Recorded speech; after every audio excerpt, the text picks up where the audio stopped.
اور اپنی اولاد کو مفلسی کے خوف سے قتل نہ کرنا، کیونکہ ان کو اور تم کو ہم ہی رزق دیتے ہیں۔ کچھ شک نہیں کہ ان کا مار ڈالنا بڑا سخت گناہ ہے، اور زنا کے پاس بھی نہ جانا کہ وہ بے حیائی ہے اور بری راہ ہے۔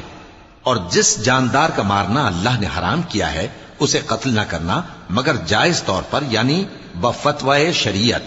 اور جو شخص ظلم سے قتل کیا جائے، ہم نے اس کے وارث کو اختیار دیا ہے کہ ظالم قاتل سے بدلہ لے، تو اس کو چاہیے کہ قتل کے قصاص میں زیادتی نہ کرے کہ وہ منصور و فتح یاب ہے۔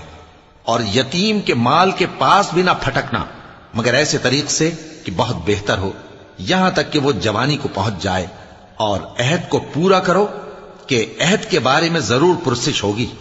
اور جب کوئی چیز ناپ کر دینے لگو تو پیمانہ پورا بھرا کرو، اور جب تول کر دو تو ترازو سیدھی رکھ کر تولا کرو۔ یہ بہت اچھی بات